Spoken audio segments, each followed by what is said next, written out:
Halo sobat-sobat semua, sobat Kang Endang, berjumpa lagi di Endang Supriyadi Channel. Nah, kesempatan kali ini Kang Endang ingin berbagi informasi dan pengalaman seputar masalah hukum, terutama hukum yang ngetren di masyarakat, yaitu soal hukum pidana. Nah, hukum pidana ini seringkali masyarakat banyak dalam tanda petik yang belum mengetahui apa itu pentingnya soal hukum pidana. Nah, di dalam hukum pidana ini tentu merupakan suatu hukum publik yang pasti setiap warga negara itu wajib mentaati soal hukum pidana ini. Nah, ketika tidak ditaati tentu akan mendapatkan sanksi.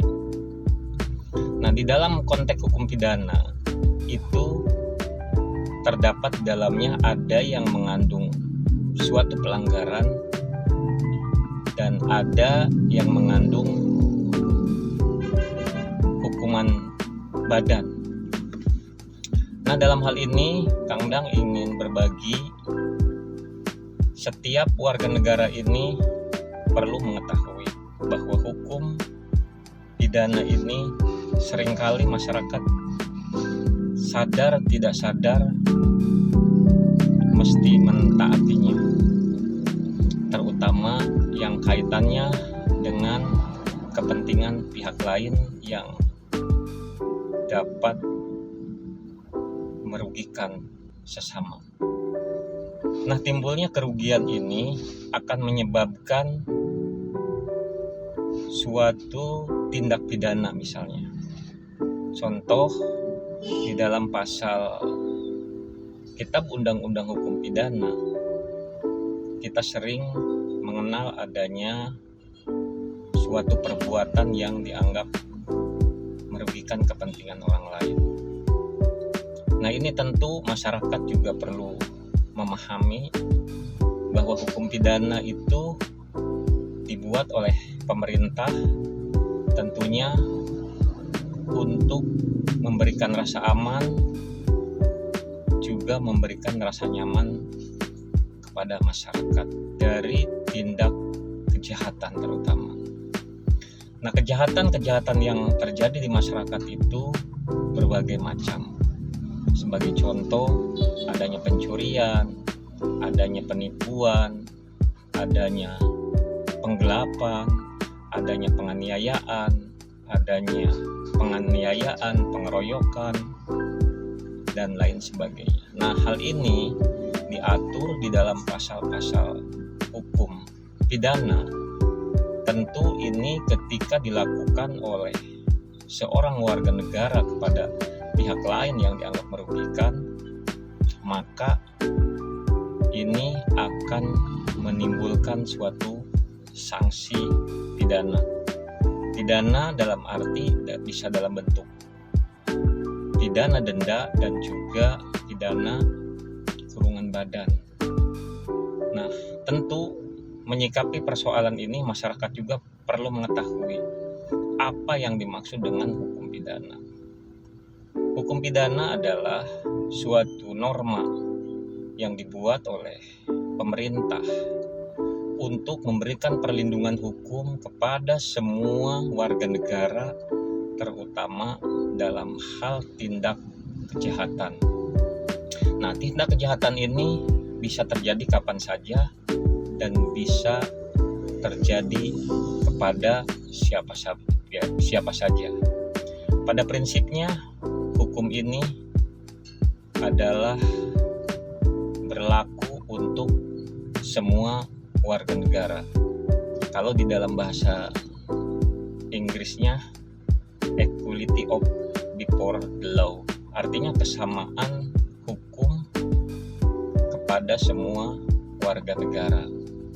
Nah, kita di dalam melaksanakan kehidupan berbangsa dan bernegara tentu perlu saling menghargai dengan pihak lain, sehingga tidak terjadi hal-hal yang dapat merugikan ketika kita ini dipandang merugikan orang lain, tentu akan terjadi suatu proses hukum.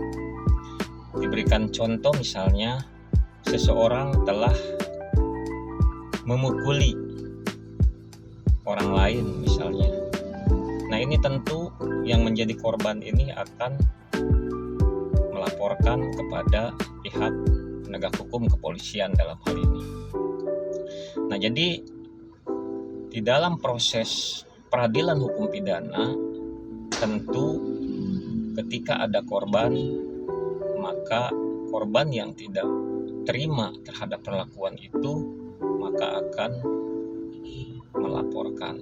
Nah, sehingga pihak penegak hukum kepolisian ini akan memproses suatu pelaporan dugaan tindak pidana tersebut, yang seperti Kang Endang tadi katakan, misalnya tindak pidana penganiayaan. Nah, ini kepolisian setelah menerima laporan akan melakukan tindakan suatu penyelidikan.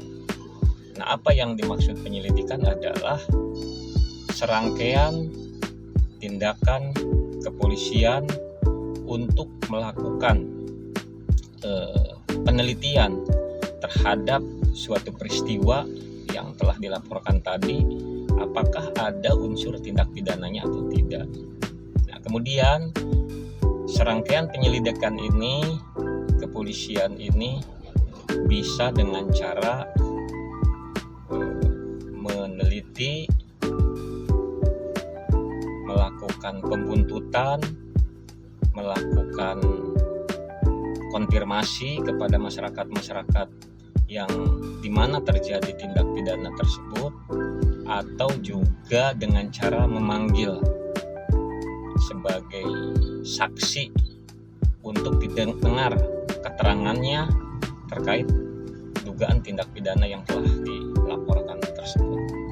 Nah, kemudian setelah terjadinya penyelidikan, kemudian disimpulkan bahwa ada suatu peristiwa pidana, sehingga kepolisian yang menangani perkara tersebut akan meningkatkan proses penyelidikan kepada tingkat penyidikan.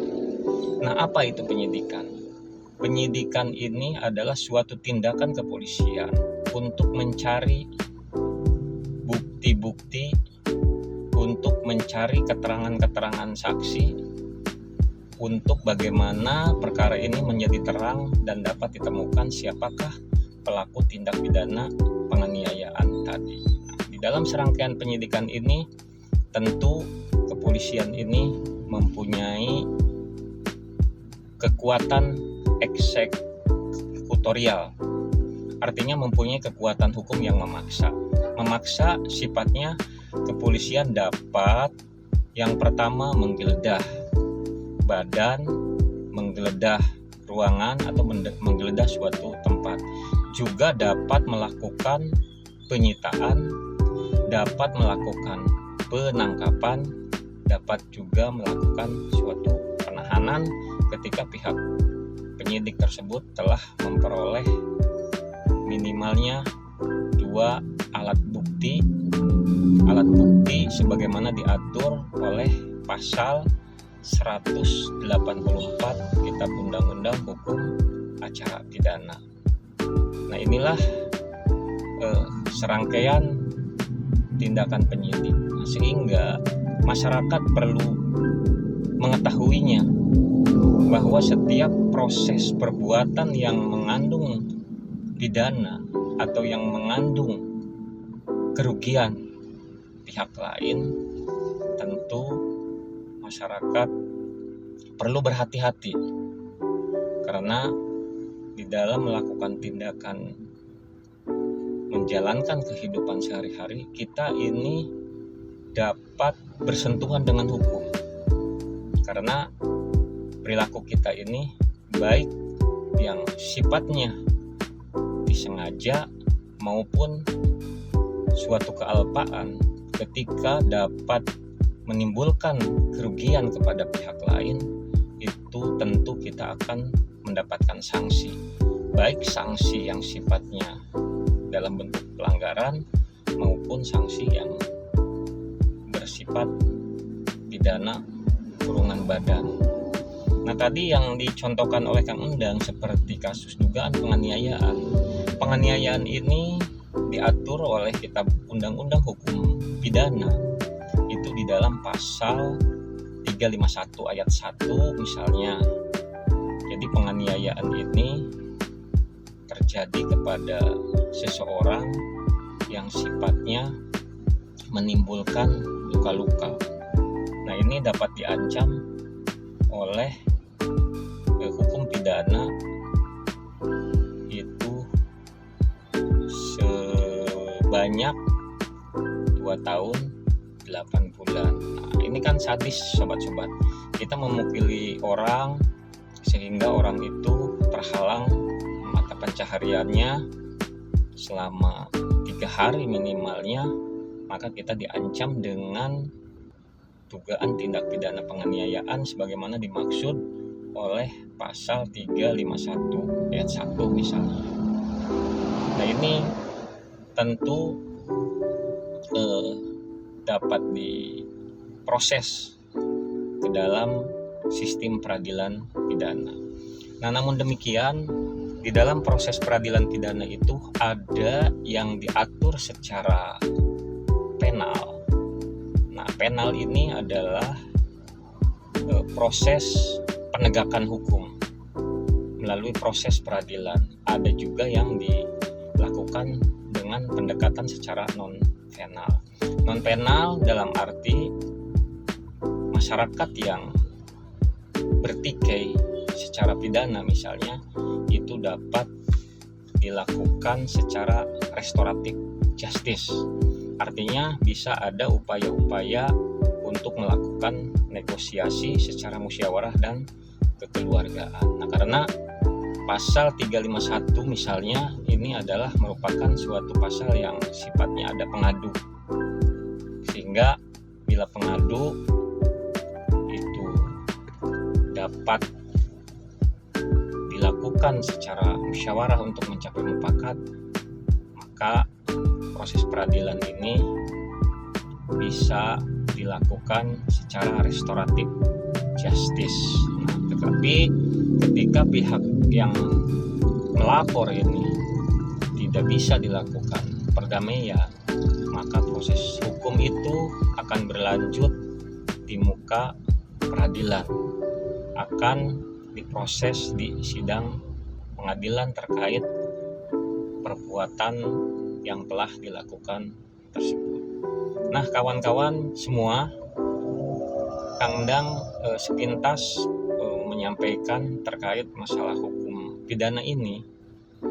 Sebetulnya kalau disikapi dan dipikirkan, ini memang akan membuat kita hidup berbangsa dan bernegara ini akan sangat hati-hati, karena setiap hari kita bergesekan dengan warga negara lain. Artinya tindak tanduk, sikap mental kita ini betul-betul harus hati-hati, karena setiap perbuatan kita yang dianggap merugikan orang lain ini akan diancam dengan hukum, baik secara keperdataan maupun secara pidana. Nah, untuk selanjutnya teman-teman, ini Kang Endang baru sepintas menerangkan terkait masalah hukum pidana. Nah, untuk lebih jelasnya apa maksud dan tujuan hukum pidana ini dibuat oleh pihak pemerintah, ikutilah video Kang Endang selanjutnya agar teman-teman tidak tersesat ataupun terjebak dalam suatu perbuatan pidana.